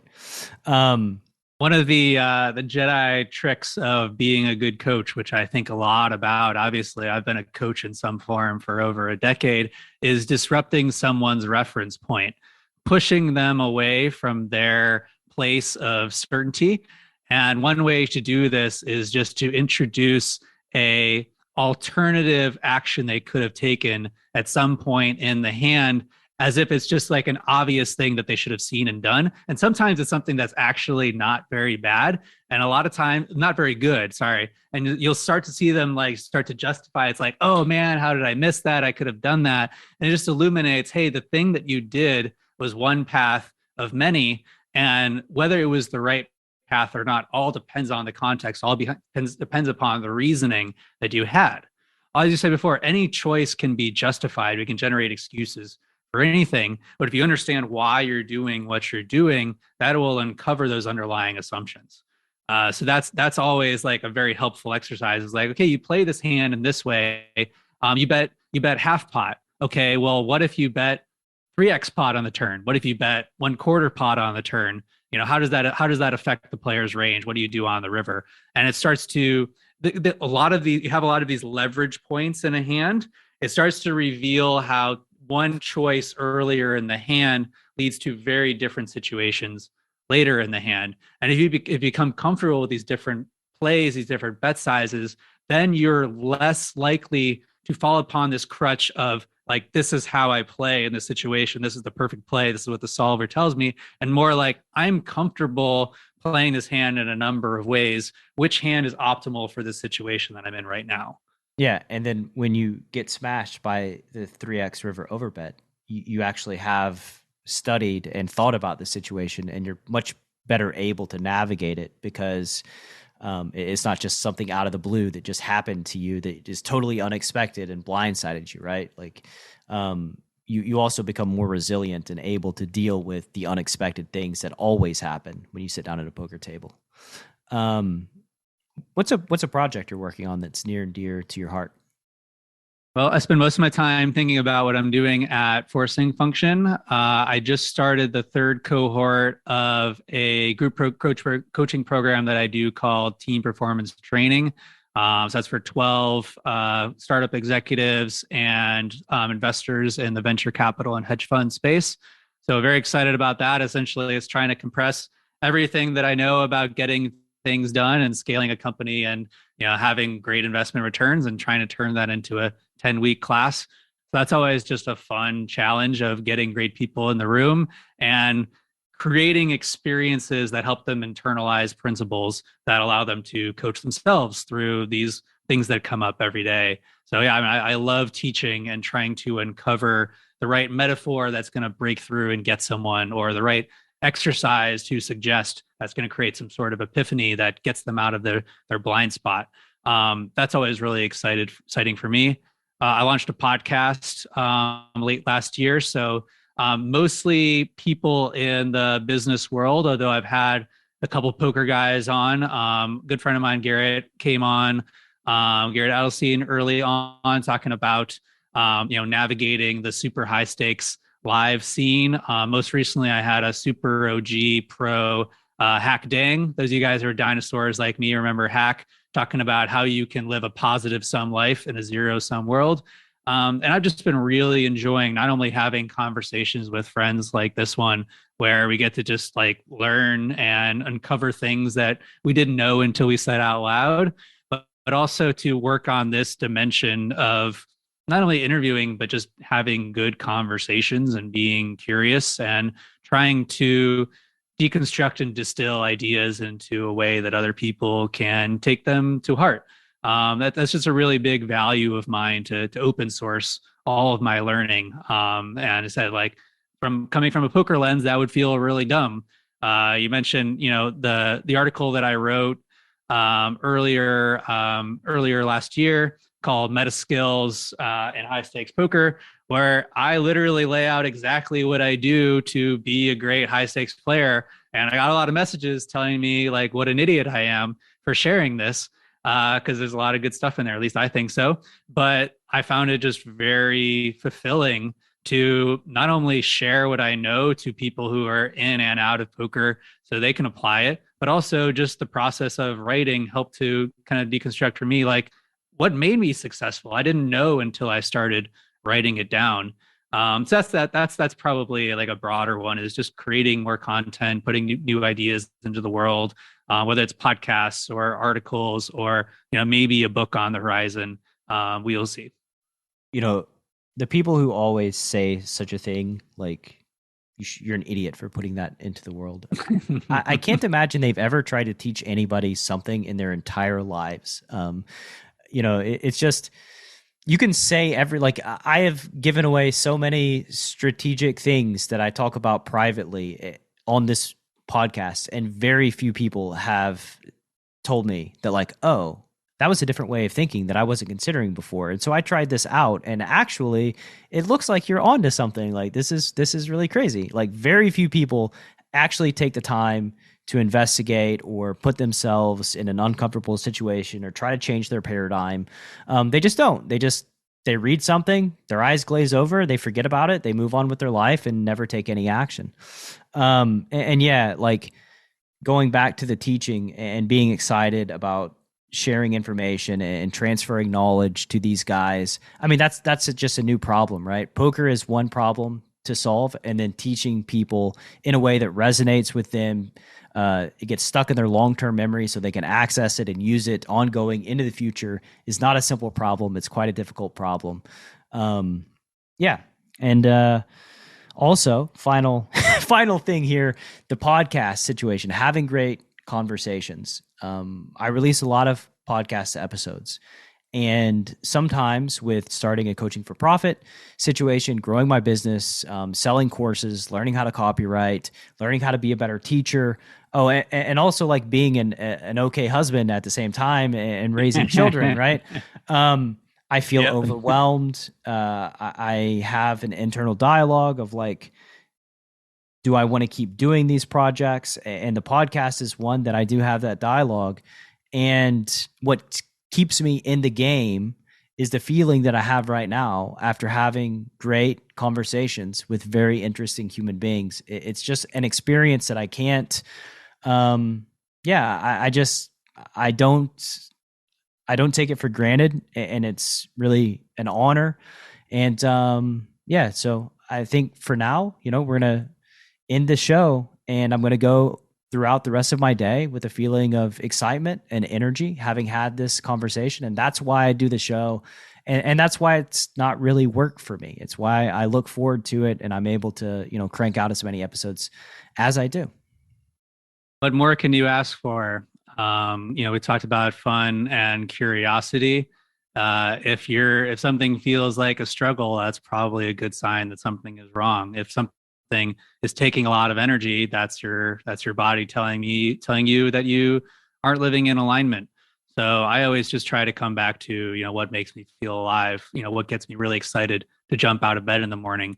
And if I don't feel alive, if I don't feel excited to get out of bed in the morning, what's going on? Let's work with that. I think that a lot of success in life comes from commitment, and commitment can be challenging because we don't want to put ourselves into something and fail, or put ourselves into something and feel like it doesn't work out. We wasted our time, or, hey, we did that thing and it wasn't actually what we wanted to do. But the only way to learn to get in touch with, why we are here on this earth is to be in the arena, bumping up against reality and looking really dumb sometimes. So I always just try to find ways that I can comfortably commit to something. I think in my more exploratory years, I was completely paralyzed with the realization that I could literally do anything. Like, I feel I seriously could do anything. And that, like, oh, well, what a great responsibility to like have to decide the perfect thing to do. Well, no, just like pick one thing and pick a length of time to commit to it. That's what I refer to as like experimental period. It's something that's made a huge impact in my life. Say you commit to it for a month, or you commit to it for 90 days, you commit to it for a week.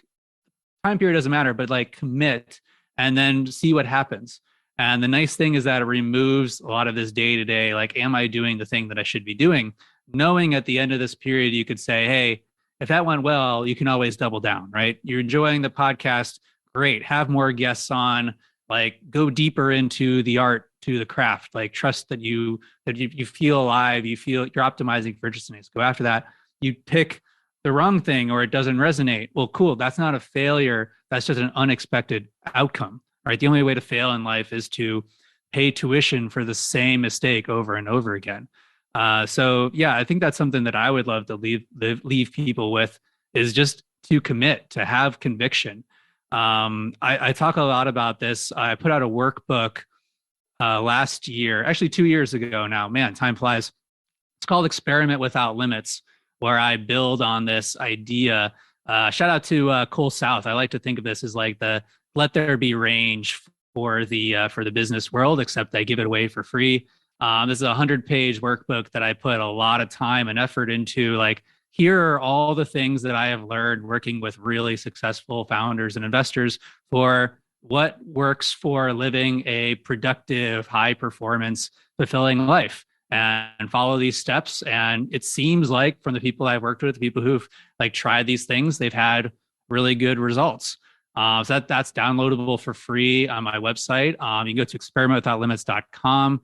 My company is at forcingfunction.com. If you're an executive investor and want to learn more, I would encourage you to go there and check it out. Lots of free things that you can read and learn more and apply to your own life.